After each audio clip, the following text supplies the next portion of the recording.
Bienvenidos a todos a esta nueva sesión de la Escuela de Sabiduría. Mi nombre es Francisco Cuevas y soy parte del equipo de la Escuela de Sabiduría y el anfitrión en el día de hoy. Me acompañan como co-host o coanfitriones Gerardo Robin y José Carlos Proboski, ambos miembros de la Sociedad Teosófica en Argentina. El programa de la Escuela de Sabiduría 2023 continúa hoy con un nuevo curso titulado La meditación, su importancia y valor espiritual, facilitado por el hermano Gaspar Torres Martínez. Ahora, debo presentar los saludos del presidente internacional de la Sociedad Teosófica, el hermano Tim Boyd, con los cuales se hace apertura de este curso. Y posteriormente, las palabras de la hermana Erika Georgiade, director de la Escuela de la Sabiduría. Well, hello, friends. I would like to take this opportunity to welcome you all to this session of the School of the Wisdom, a very special session indeed because it is solely in Spanish language. So this is something that is being offered to our Spanish-speaking members around the world. It's a special opportunity and one that has been made available to us largely because of the impact of the pandemic that has driven us online. So all things about the pandemic are not bad. Wanted to just say a very few words in welcoming you all, one of which is we call this the School of the Wisdom. And it has been something that's been going on continuously since the days of former President C.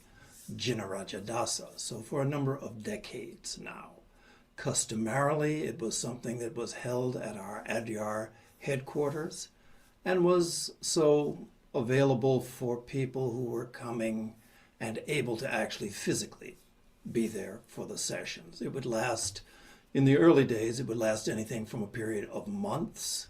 In more recent years, it has come to be 2 weeks in which students come together from around the world and sit in each other's presence.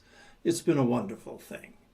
Obviously, since the onslaught of the pandemic, many things have changed, but the idea remains the same, that we come together to place ourselves, hopefully, in the presence of wisdom, to make ourselves available to the possibility to be infused with wisdom. I probably don't need to say it, but I find myself repeating it just so perhaps even that I might hear it again.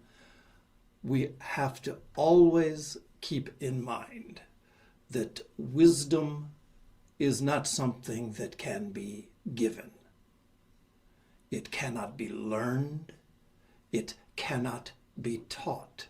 Wisdom is something that is very different from knowledge, which of course can be given, which can be learned, which can be taught. We will not find wisdom in books. We won't find it in talks. We won't find it in people.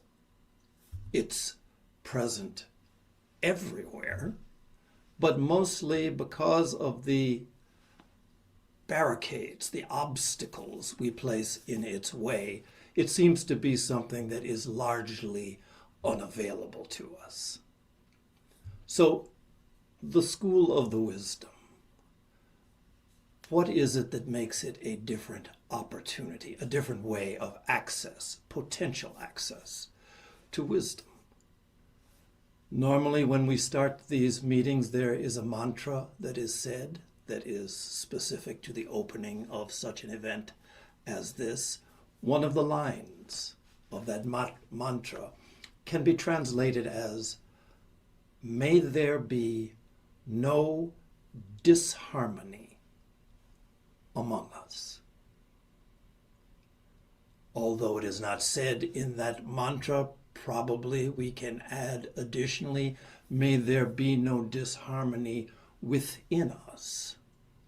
because probably this is one of the requirements for creating the conditions for the experience of wisdom. May there be no disharmony to which we add or which we bring into our own thought or the presence of this meeting. It's up to each of us to cultivate an environment where the experience of wisdom becomes possible. In the previous times, when these meetings were held at Adyar, they were being held in a place that for more than 130 years had been dedicated to sacred work, to inner work. In the midst of the natural world, the place where the classes have been held has been almost inside of the banyan tree itself, the great banyan tree. So it's a perfect location. And it's one where there has been a strong spiritual activity for so many years. So in this environment, it somehow requires a little bit less effort to create the proper atmosphere for the reception and the transmission of wisdom. During our time, we have a new challenge. This meeting is being held online. So we take on a new challenge of how it is that we create a virtual sacred space. Actually, the conditions and the qualifications and the internal atmosphere is unchanged, whether we're sitting physically together or not. I mean, the fact of the matter is that consciousness is present everywhere. And consciousness is completely unrestricted. The only thing that prevents the experience of the deeper levels of consciousness is us and what it is that we carry within us, our inattentions, our distractions, our various levels of disharmony. So as we are coming together, we attend to that. What we're doing in an online format, although no more so than in an ordinary, what we might call an ordinary physical format, what we are doing, what we are attempting is really pioneering work. What we are attempting is to, again, become transparent to wisdom through an attention and an examination and a quieting of our obstructing inner states. There is no work required to make it happen. The only work is to remove that which prevents it.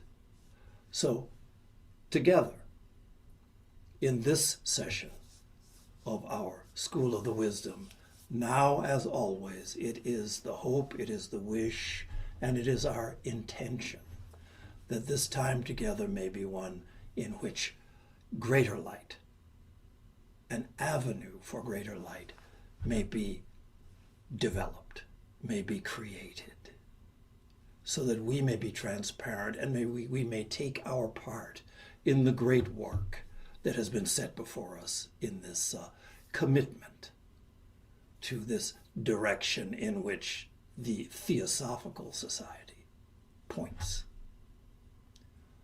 So in this session, as in all the others, I wish you all of the best. May there be an access to light. May you derive the most from this particular session's facilitator. So with all best wishes, thank you for your time and thank you for being here. Welcome everyone to the online meditation classes of the School of the Wisdom of the Theosophical Society, Adyar. The practice of meditation and contemplation is central to ancient religions and many ancient philosophical schools of thought and to the theosophical system. If we look, for example, at some schools of thought such as Stoicism, meditation was a central practice to concentrate in the present moment to achieve tranquility in the mind.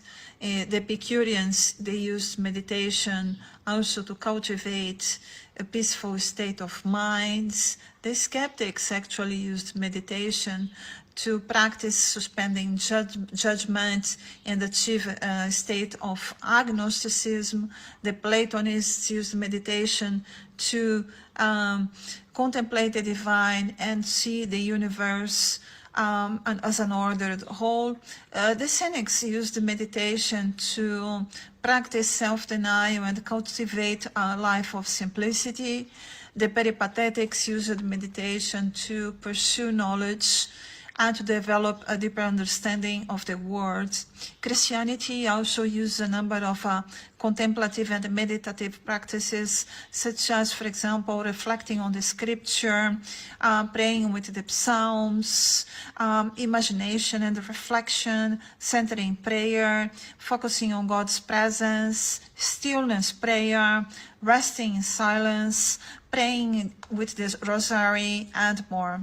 Today, we have had many scientific research focusing on the effects of meditation in our lives. It has been demonstrated that actually meditation helps to reduce stress and anxiety, improves concentration and focus, increases self-awareness, enhances creativity, improves sleep quality, enhances your mood, increases positive thinking and self-esteem, decreases negative thinking and rumination, enhances resilience, strengthens the immune system, helps to control pain, improve relationships, to deal with difficult emotions and more. So considering the immense benefits that the meditation practices have in our life, we wish you to make the best of your classes and that you make meditation a living force in your life. Thank you for being here. Bien, ahora me complace dar la bienvenida al hermano Gaspar Torres. Gaspar Torres Martínez nació en Matanza, Cuba, en un hogar teosófico. En marzo de 1957, ingresó a la Sociedad Teosófica por la Logia Dharma, a la que asistía desde niño. En 1967, fue ordenado sacerdote de la Iglesia Católica Liberal y obispo el 17 de febrero de 1980. En 1998 y 2009 fue electo presidente de la sección cubana de la Sociedad Teosófica. Ha visitado los centros de Europa de Naarden, Holanda, en 1988, y Adyar para una sesión de la Escuela de Sabiduría y Convención Internacional en 1997. Conoció el Centro Crotona de Teosofía desde 1991 y al ser invitado en el año 2011 a dar un seminario, conoció a Iramis Rodríguez, con quien se casó, y a partir de ese momento vive en el centro del Valle de Ojai, California, trabajando en sus archivos. Desde entonces, comenzó grupos de estudios teosóficos por Skype y Zoom con variados temas, inspirando a muchos a través de sus palabras y de su proceder en la vida. Por favor, querido hermano Gaspar, la palabra es toda suya. Gracias.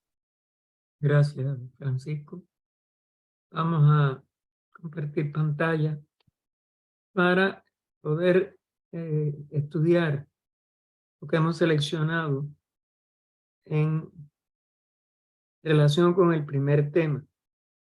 Como ustedes saben, lo hemos inspirado en el trabajo Ocultismo Práctico, escrito por HPV primero como artículo y después incorporado como pequeño libro folleto con las instrucciones más fundamentales que pueden inspirar a una persona a practicar la teosofía.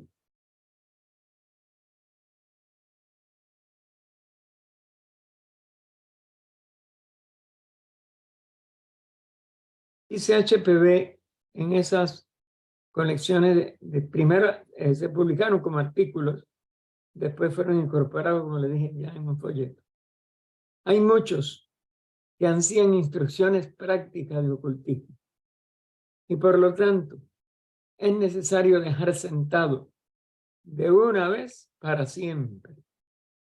Esto demuestra el sentido de responsabilidad que HPV siempre tuvo con respecto a la labor entregada a ella por los grandes seres, por los grandes maestros de sabiduría, desde el inicio de su labor, cuando encontró a Olcott y fundó la Sociedad Teosófica con un pequeño grupo de 17 personas, de las cuales solamente George llegó hasta el final de su vida, dentro de ese núcleo original, los fundadores de la sociedad.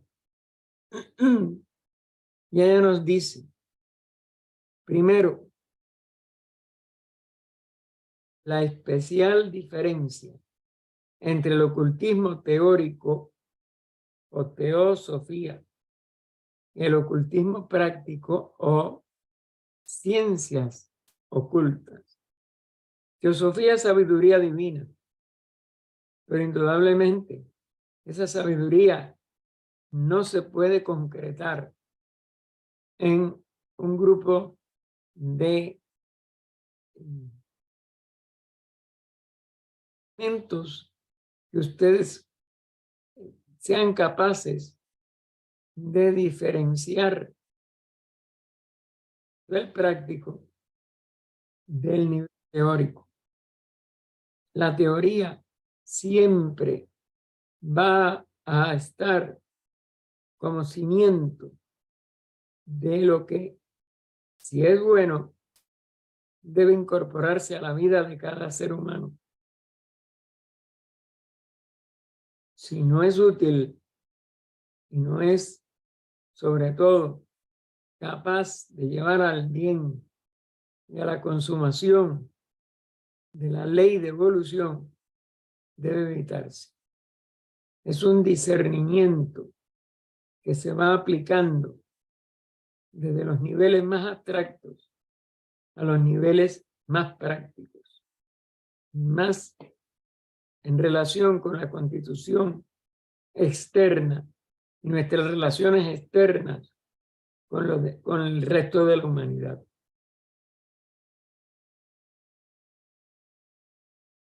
Segundo punto, la índole de las dificultades que entraña el estudio del ocultismo práctico. Porque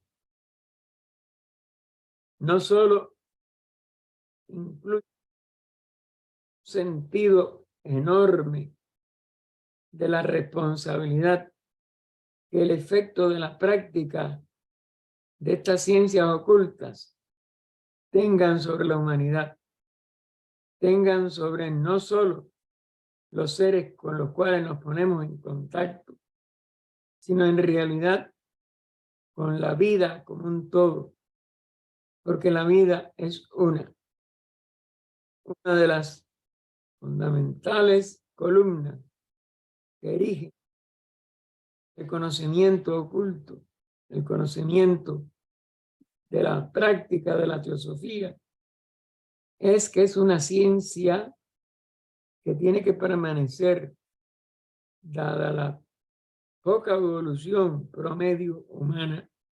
Estamos a mitad del ciclo de nuestra encarnación planetaria, de nuestras rondas, periodos mundiales y aún razas. Acabamos de pasar el final de la cuarta. Estamos en la quinta.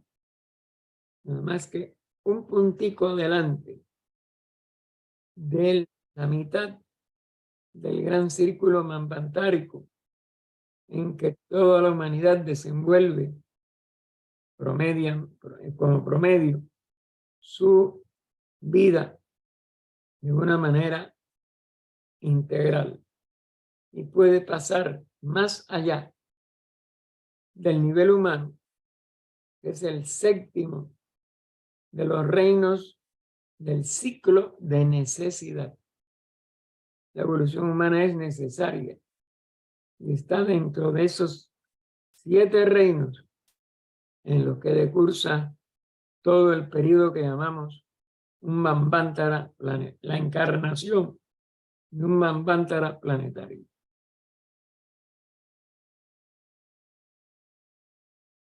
HPV aclara que es muy fácil ser teósofo si ese ser humano ama la verdad, es inegoísta, servicial y se goza más en servir y ayudar sin esperar recibir nada a cambio por ello.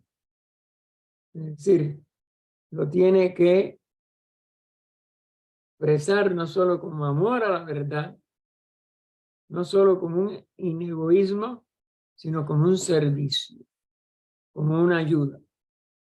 No lo puede nunca convertir en algo que guarde para sí, que quiera con mérito para sí, porque ese mismo pensamiento, por sutil que sea, por inconsciente que tenga, el sentido de recibir impide la persona de verdad se convierta en teósofo.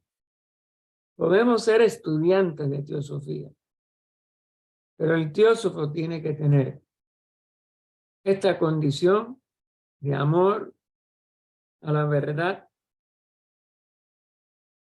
inegoísmo total y de nunca, ni tan siquiera imaginar que pueda recibir algo a cambio. Donde quiera que ese espíritu de recibir se manifieste, invalida la condición de teósofo. Puede ser muy buen estudiante de teosofía, puede tener muy buena intelectualidad, pero no puede ser teósofo.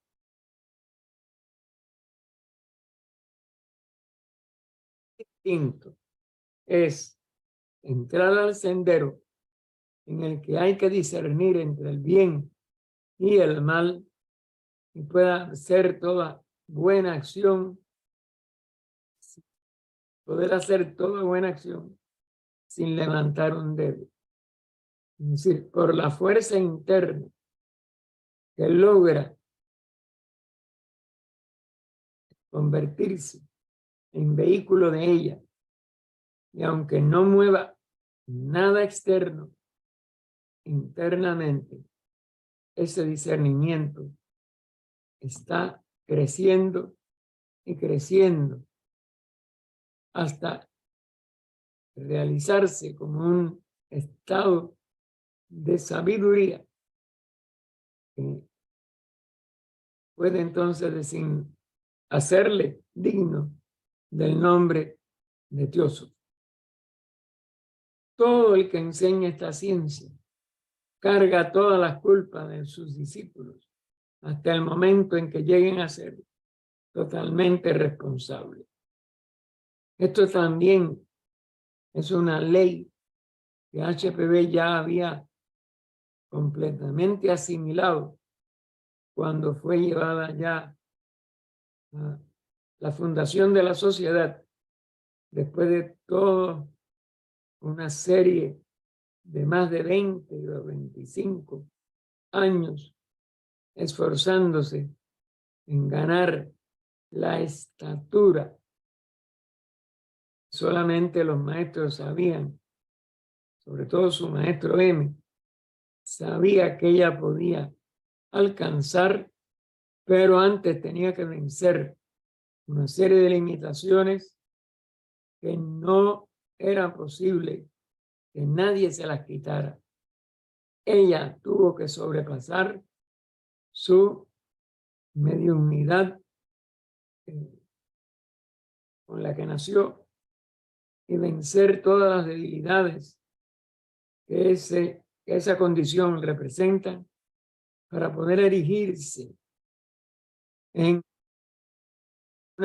un ser capaz de expresar y ser el vehículo de la nueva dispensación de esta sabiduría divina que durante más de 1000 años había sido eliminada en general de todo Occidente, y sus discípulos de la época posterior al inicio de nuestra era habían tenido que sufrir como persecuciones, como anatemas, como acusaciones horribles que llevaron a la muerte violenta de muchos de los últimos iniciados que hubo en Occidente.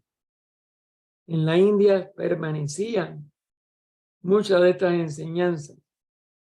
Lamentablemente, algunas de ellas ya primero limitadas a las grandes escuelas filosóficas, las grandes 6 darshanas de la India, pero posteriormente limitadas a los dogmas de las religiones prevalecientes en la India después de más de 1 millón de años en que los grandes rishis sí fueron totalmente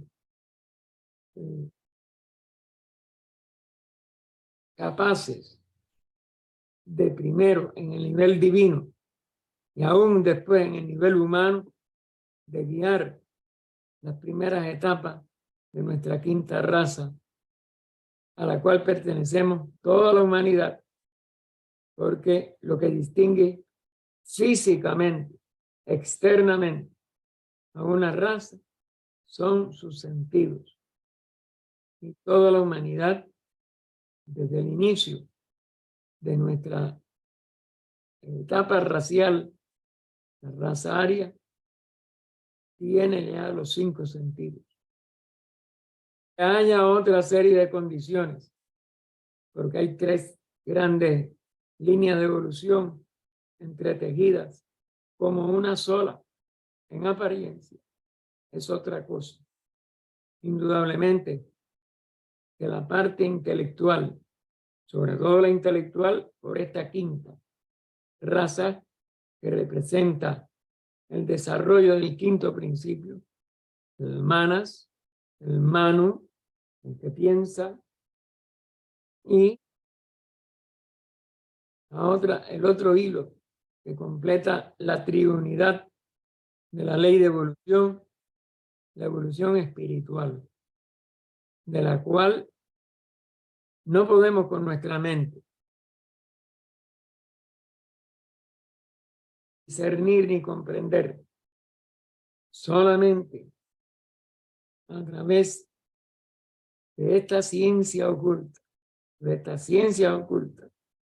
el ser humano puede elevarse a la evolución espiritual que le permita completar su ciclo humano y alcanzar, tras este 7º reino que representa a la humanidad, la etapa de jerarquía con distintos niveles jerárquicos rigen un sistema planetario, primero como logo planetario, y un sistema solar como logo solar más tarde. Todo ello es lo que constituye la ley de evolución, que no tiene comienzo ni va a tener fin. Es la manifestación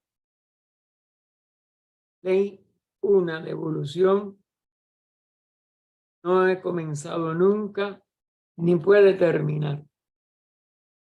Otra de las condiciones que la mente es incapaz de medir en el nivel actual de evolución humana. Decimos nivel actual. La mente algún día también llegará mucho más alto, pero en este ciclo planetario, es decir, en este periodo mundial, que es el cuarto, todavía no lo alcanzará. Lo alcanzará en el quinto y lo completará totalmente al final de la séptima ronda. Estamos en la cuarta todavía. Y ahí que esta ley le a cada adepto, es decir, a cada uno de estos seres liberados que constituyen la jerarquía de nuestro planeta, la jerarquía o muro protector de nuestra humanidad, tiene que tener en probación, es decir, a prueba, una serie constante de chequeos a todo ser humano que admita su círculo, como fue HPV, como fueron otros de los teósofos, sobre todo en la primera etapa, la Modar, la prueba de las cartas del maestro, etc. Y otro de los grandes teósofos de la primera etapa. El ocultismo nos pone HPV bien claro, lo hemos puesto en mayúscula, no es magia. Sus artimañas son relativamente fáciles, aunque tienen peligro. HPV fue la protagonista de una serie de fenómenos. Algunos de los primeros teósofos tomaron como la prueba externa, la visible, de que ella no era un ser humano corriente, pero ella nunca se prestó a artimañas. Y aún cuando lo que origina la carta de los maestros es la atención que llamaron a algunos fenómenos que ella realizaba con facilidad, muy natural, pues querían que ella estuviera constantemente haciendo eso para convencer a los seres humanos de que la teosofía, que las ciencias ocultas eran una realidad. Ustedes saben que desde un principio el maestro Kachi, con quien se puso en contacto a través de HPV, el señor Cine y más tarde el señor Hume, con permiso del Mahashoggi, fueron totalmente. El maestro lo explicó, pero lamentablemente nunca ellos lo asimilaron plenamente de mente, corazón y vida. Es una de las grandes pruebas de lo difícil que es difundir la sabiduría divina o teosofía. Nos enfatiza HPV solo el motivo, lo ponemos en esta forma que está resaltando la bastardilla, hace la diferencia entre la hechicería, puede ser usada para el mal y de hecho se usa al menos para el egoísmo, y la magia blanca, la verdadera función de una jerarquía de adeptos para proteger, para afianzar, para respaldar la evolución de todos los seres y de toda la humanidad. Ya nos da 12 reglas de las 71, más importante en esta primera parte del ocultismo práctico, de la siguiente manera.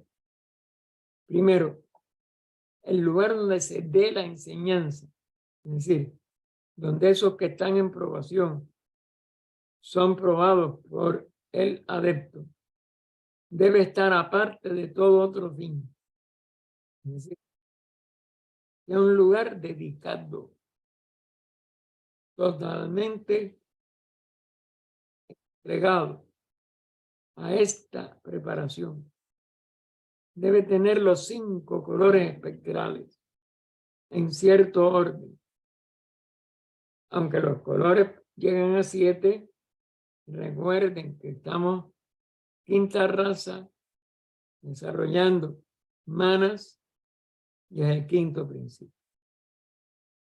Y sin que se perturbe por ninguna disputa o desarmonía. Porque somos una sola vida.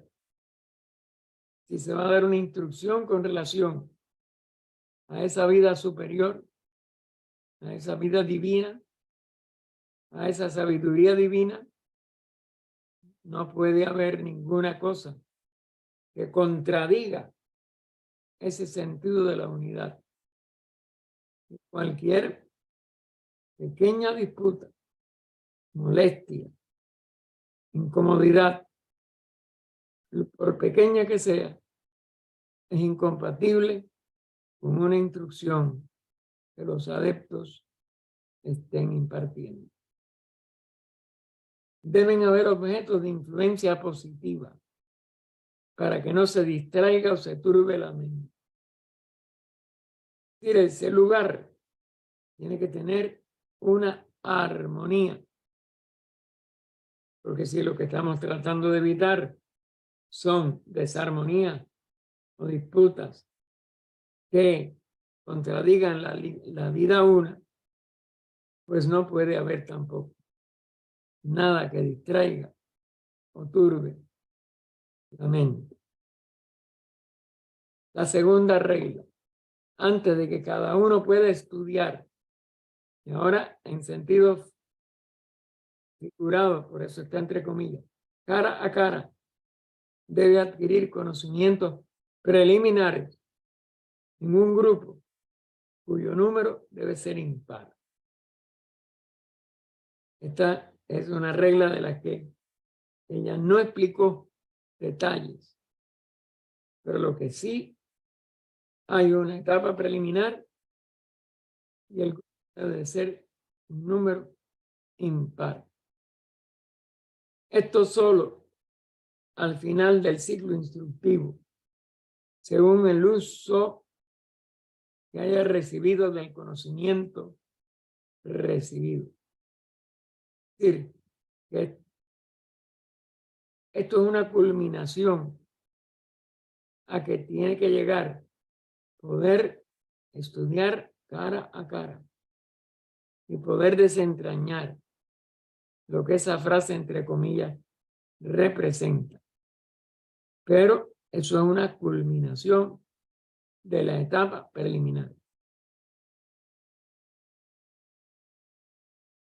La tercera, antes de que el maestro dé al Lanú las santas palabras del Lamrim, uno de los términos del Oriente, o prepararse para Dubje, otra de las cosas que tiene que llegar a descubrir el candidato, el que está en probación, su mente está toda purificada y en paz con sus otros yoes y con las otras manifestaciones de esa vida una, o la sabiduría y la ley irán llevadas por el viento. Ven cómo insiste cada regla en ese estado que nos lleve a la realización de que somos una sola vida, que partimos una sola sabiduría, que estamos en una sola ley, que podemos llamar karma, evolución, no importa, es la ley una, de esa vida una manifestada. De lo contrario, todo lo positivo es llevado por el viento. La cuarta, durante el estudio, los upasakas, palabra que se usa dentro del budismo para los discípulos varones, recuerden que los mismos maestros llamaban a HPV cuando hablaban de ella, o aún en las cartas, upasika, que es el femenino de upasaka. Ese estudio de todos estos discípulos, ya sean hombres o mujeres, tienen que unirse con los dedos de la mano. Es decir, tiene que esa unidad nunca ser violada por la más ligera contradicción. La quinta, el gurú o instructor debe armonizar a los condiscípulos como si fueran cuerdas de un laúd, uno de los instrumentos musicales antiguos, que también se le llama vina. Ustedes saben lo difícil que es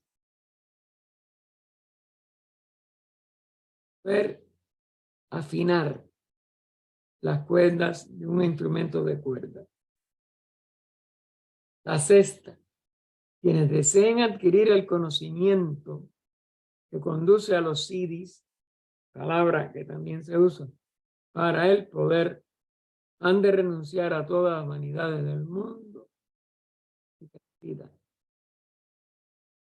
La séptima, nadie puede seguir estudiando si se cree diferente o superior a los otros discípulos upasakas, sin pensamiento hostil hacia otro ser. Ven cómo todas van insistiendo en el sentido de unidad. En unidad con todo, en su interna naturaleza, ha de cuidarse de apartar su cuerpo externo de toda influencia extraña al mismo. Es decir, está unido como vida, pero como cuerpo hay que empezar a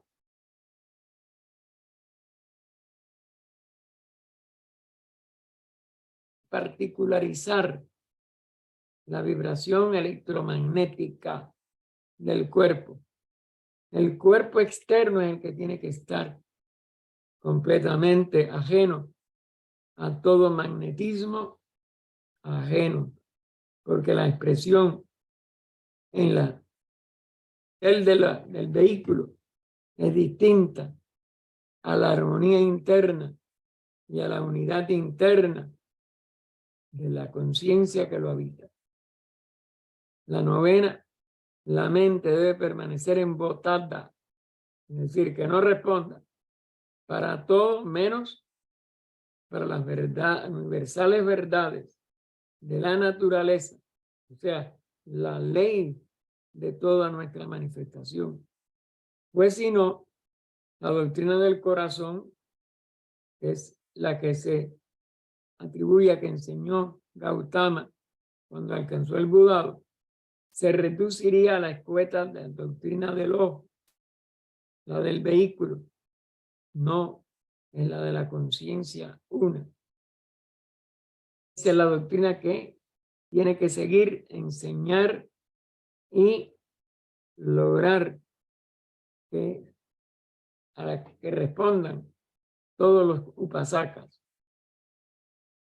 La décima, debe ser vegetariano, ausencia de crueldad, o sea, el reino animal, abstemio, ausencia de adicción, sobre todo al alcohol etílico, que tanto daño hace a la humanidad, y no adicto a droga alguna.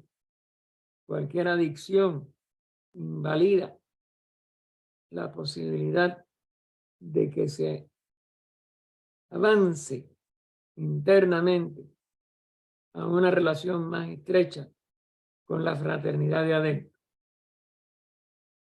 Parte, porque si fuera arrastrado a cualquiera de estas cosas, pierde su entendimiento.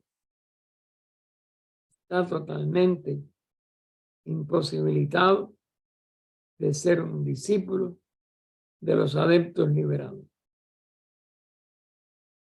La oncena, la meditación, en lo que va a unir en estas clases, la abstinencia, el cumplir los deberes morales, que más bien podríamos elevar a la palabra los deberes éticos, los pensamientos apacibles, las palabras amables, las buenas acciones y la benevolencia hacia todo, con entero olvido de sí mismo, son los mejores medios de adquirir. Aquí tenemos un resumen de lo que es imprescindible.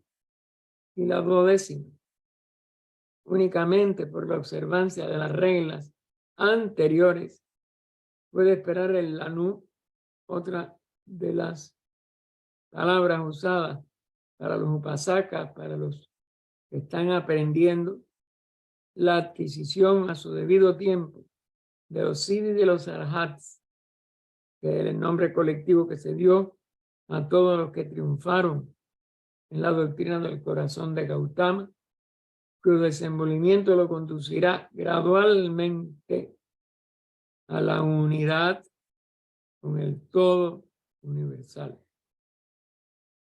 La meditación conduce a esta unidad. La meditación no tiene otro objetivo que lograr esta unión o conciencia, la consciente unidad con el todo manifestado. Estas 12 reglas son las más útiles, necesarias de las 71 reglas que capacitan a un estudiante para llegar a ser un digno y verdadero aspirante, al que se le puede poner ya inicial mayúscula. En cada uno de los grados, en cada uno de los pasos, la clave está en el mismo aspirante. No es el temor de Dios. Miedo no es virtud, el principio de la sabiduría, sino que el conocimiento del yo no está relacionado con ningún temor, es la sabiduría misma. Al estudiante de ocultismo que ya practica alguna de las reglas precedentes, que le representa grande y verdadera la respuesta del oráculo de Delfos a todos cuantos anhelaban oculta sabiduría.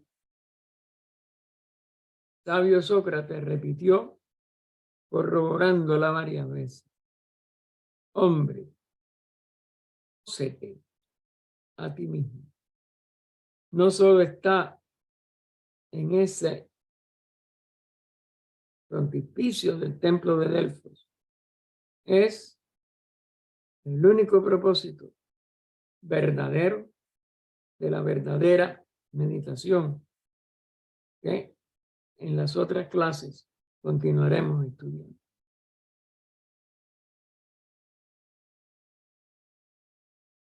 Gracias, hermano Gaspar, por esta primera clase, esta primera exposición que requiere reflexionar, meditar, profundizar cada uno de nosotros en casa posteriormente. Entonces ahora daremos espacio, unos minutos para preguntas y respuestas, por lo que se habilitarán el chat y vuestros micrófonos. Isabel, adelante. Gracias. ¿Dónde se pueden encontrar las restantes de las reglas que has mencionado? No sepa, no recuerdo que se hayan publicado completo. HPB escogió estas 12. Fue lo que se publicó y son las 12 principales. Posiblemente, hasta que no alcancemos esa estatura de ser admitidos en probación por un adepto, quizás no la podamos conocer. Al menos no conozco a nadie que la haya podido encontrar. Yo no la he encontrado. Si la encuentra alguien, por favor, comuníquenmelo, porque estoy muy deseoso de poder llegar allí. Pero parece que eso no se ha dado todavía permiso, hasta donde conozco. Gracias.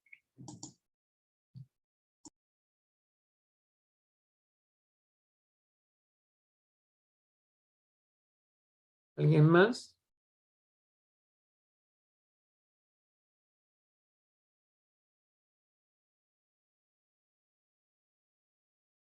Hay una pregunta. Hola, buenos días a todos. Sí, Yo solamente quisiera recalcar la importancia del punto número 11, donde nos mencionaste que la meditación, que para la meditación la abstinencia y el cumplimiento de los deberes morales son básicas para nuestro desarrollo y nuestro desenvolvimiento. En nuestra vida diaria creo que esto podría decirse que es muy fácil, pero en realidad cuando uno empieza a poner atención, pues no lo es, pero tampoco no es imposible.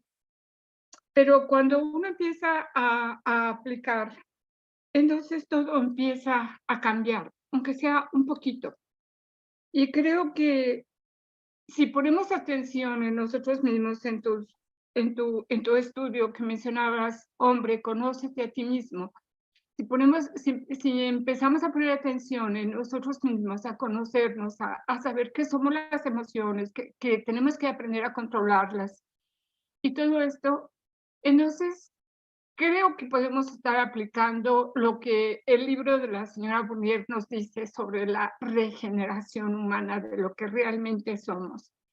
Yo platicaba con una hermana hace 2, 3 días y mencionábamos, bueno, yo antes decía, tenemos 2023 años y ¿qué hemos aprendido? Porque el comportamiento sigue tan bárbaro como se presenta.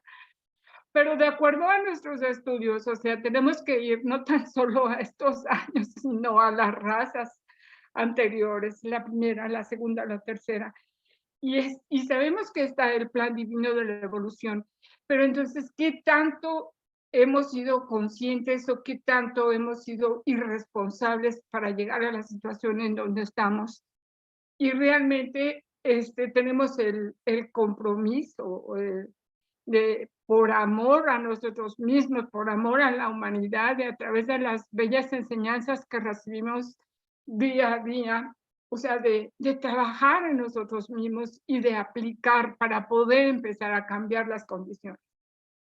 Eso es lo que yo entiendo de las enseñanzas. Muchas gracias, hermano Gaspar. Gracias a usted. Tiene razón, pero estamos en el ciclo. Usted sabe que las razas pasan por ciclos. En el oriente, en la India, le llaman los yugas. Y el Kali Yuga es el último de la etapa de expresión de cada subraza, de cada raza raíz, etc. Ese Kali Yuga empezó en el año 9564, como lo medimos con nuestro calendario actual. O sea, que nada más que han pasado 10.000 años. Y el Kali Yuga, que es el más chiquito de los yugas, abarca 432.000. Es decir, que después de la fundación de la Sociedad Teosófica, fue que se cumplieron los primeros 5.000 años, ahora ya tenemos 5.100 y pico de años, y no podemos esperar que todo sea como en la edad de oro de nuestra raza con los richis divinos, etc. Pero la jerarquía sigue protegiendo la humanidad. El respaldo lo tenemos si nos dedicamos a hacer el bien a toda costa y a ser sobre todo totalmente inegoísta. A no dañar conscientemente ningún tipo de expresión de la vida desde la naturaleza, aparentemente, porque la vida está escondida, aparentemente pasiva o desorganizada, como le llamamos al reino mineral, que no está del todo desorganizado. Los descubrimientos de toda la ciencia fue más allá del nivel del átomo, es decir, desde la teoría de la relatividad a la física cuántica, etcétera, nos dice que el mineral se mueve. Y si los componentes del átomo mineral se mueven, es porque expresan vida. Lo que hay es que penetrar esa vida mucho más profundamente que lo que podemos penetrarla al nivel del reino vegetal, animal, humano. Es decir, que nosotros tenemos la posibilidad hoy de aceptar y de convencernos de que si los electrones, los protones, todos los componentes subatómicos se mueven, son específicamente expresiones de la vida una total. Vi que algunos hermanos han pedido el texto, toda la bibliografía que aparece en el anuncio del programa está a disposición de cualquier hermano. Y en el caso de regeneración humana, que fue el resumen de un seminario que Rada preparó, hermana Rada Burnier, anterior presidenta de la sociedad, cuando ella tomó posesión de la presidencia después de la primera elección, ella preparó durante 10 años, fue electa por primera vez en el 80, hasta 1990, con todos los secretarios generales, es decir, el Consejo General de la Sociedad, un seminario en ese centro de teosófico para Europa. En 1988, ella recibió, tras la partida del plano físico de Rukmini Devi, que había muerto en el 87, y pasó a ser el centro teosófico de la Sociedad Teosófica para Europa. Fuimos presentes en la entrega en julio 16 o 17 de 1988. Se le hizo a ella de este centro. Y es, por tanto, uno de los puntos focales de la influencia de la gran fraternidad para el mundo entero. Adyar fue el primero.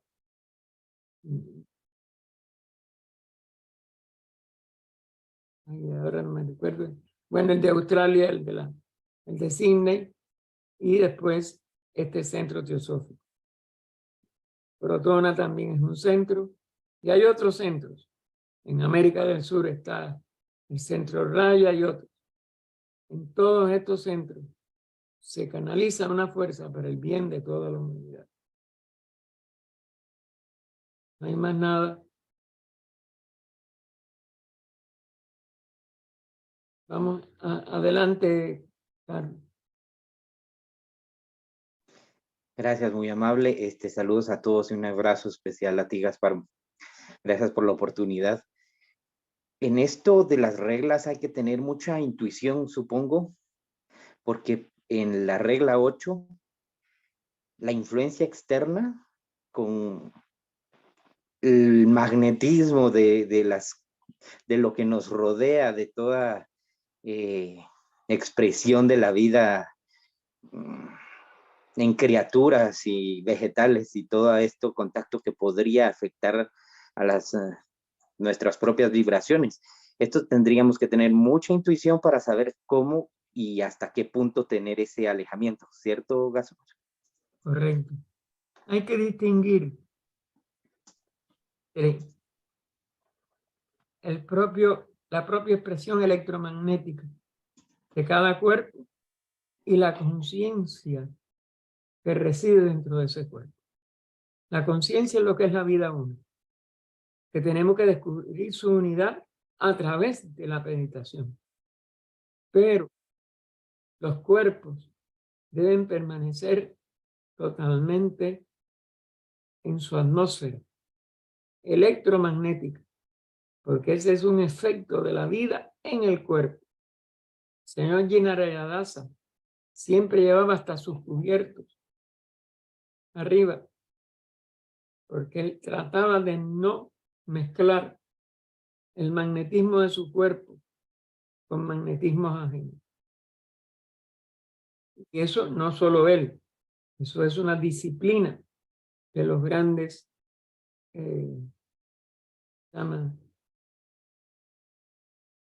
discípulos primeros y adeptos del mundo. Vamos a tratar en una de estas sesiones mucho el problema de la jerarquía. Ellos constituyen una jerarquía y eso nuestra mente todavía no lo puede abarcar. Sí le invito, vamos a tratar de también de canalizar para los que no lo tienen, porque esa obra hace ya muchos años, de los que no tengan regeneración humana, también de que les llegue a ustedes, que esté a disposición de ustedes y que sea un estímulo para que ustedes sigan estudiando. ¿Algo más? Hermano, vamos a hacer el primer ensayo de lo que, por ejemplo, aquí en Crotón, lo que en cualquier centro donde se dedique una reunión a enviar ayuda al mundo, una meditación dirigida. Pero nosotros no le vamos a llamar meditación. En primer lugar, porque como la vamos a ir estudiando, la meditación tiene que suprimir la palabra. Pero si suprimimos la palabra, podemos enviar todos a la vez una misma intención de bendición hacia el mundo. Y entonces le vamos a llamar un ejercicio de atención dirigida. Vamos a tratar de que todas nuestras conciencias, nuestras mentes, nuestros corazones puedan enviar una misma influencia de pensamiento, una forma de pensamiento, una bendición mental a esta humanidad que estamos viendo. Está fraccionada, está totalmente imposibilitada de vivir la ley de amor. Vamos a dedicar siempre al final. Esto se ha grabado por el hermano Francisco Cuevas, a quien le agradecemos mucho toda su cooperación, y nosotros vamos a estar todos tratando de estar en una posición cómoda y que nuestra atención sea dirigida.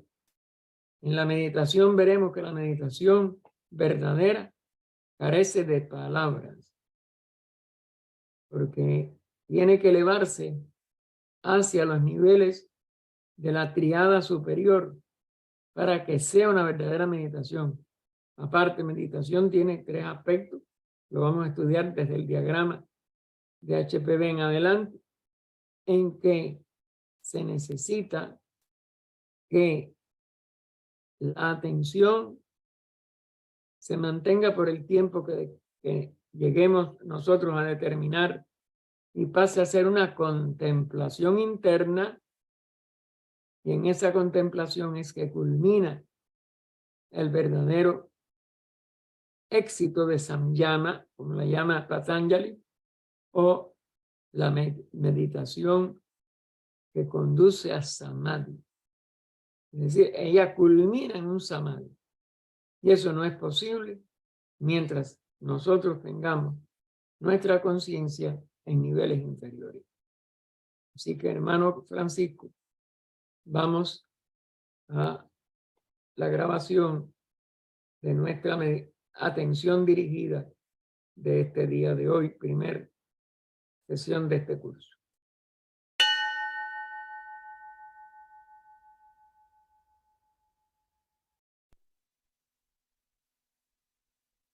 Iniciemos adoptando una cómoda postura.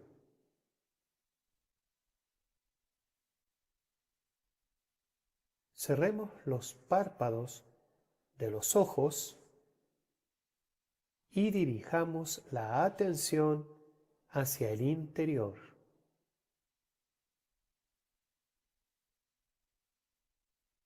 A medida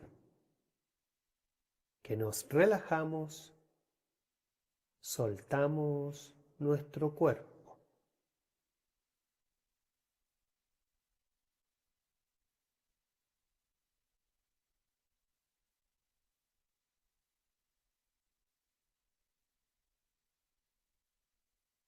Por unos momentos, prestemos atención a la respiración,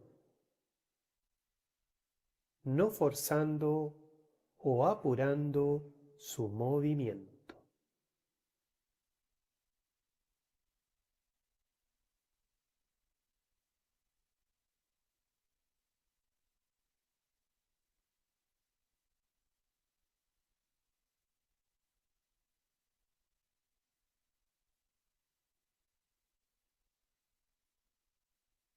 Y nos mantenemos en silencio.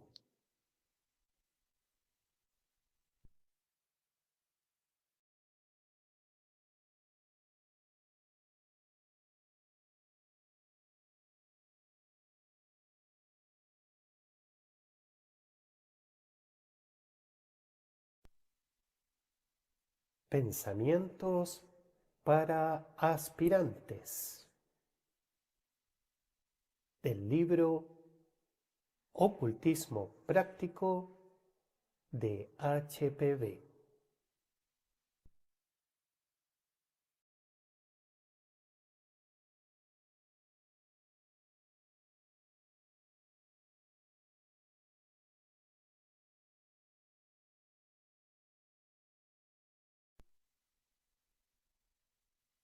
Amar la verdad. Vivir sin egoísmos, con una actitud servicial, en que se goza más en servir y ayudar, sin esperar recibir nada a cambio por ello, son cualidades dignas de vivir.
antes de que el maestro dé a la Nu las santas palabras del Lamrim, su mente ha de estar toda purificada y en paz con sus otros yoes.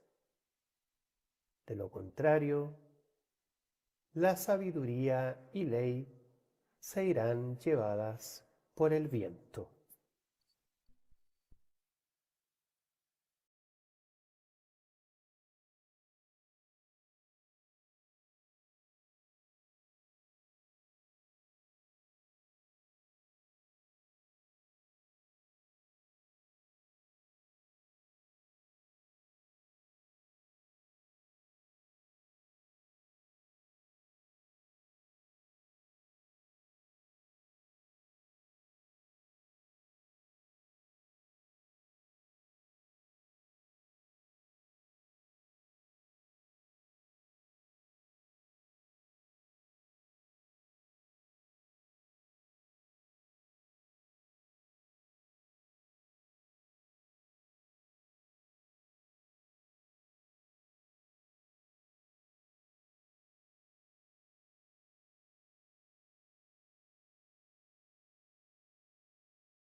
La meditación,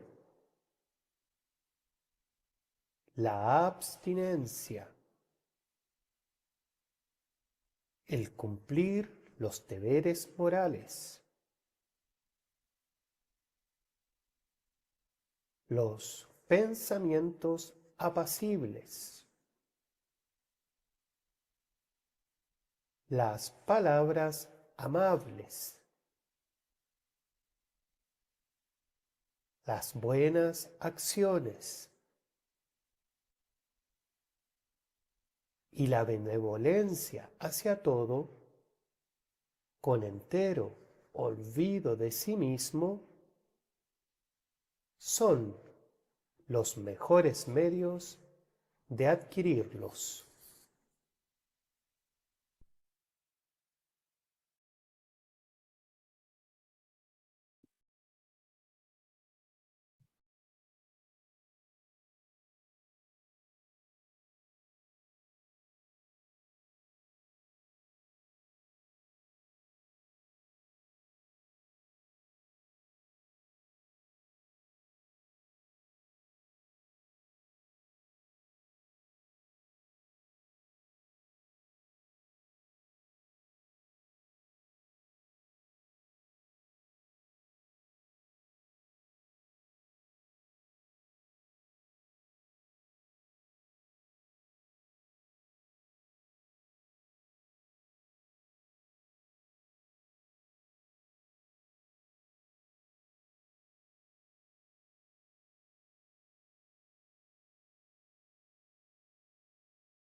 Volvemos la atención hacia la respiración.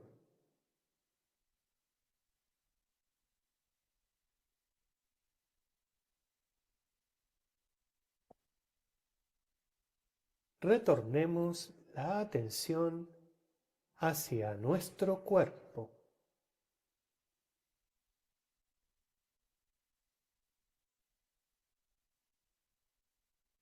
Y damos gracias a la vida una por la ayuda brindada.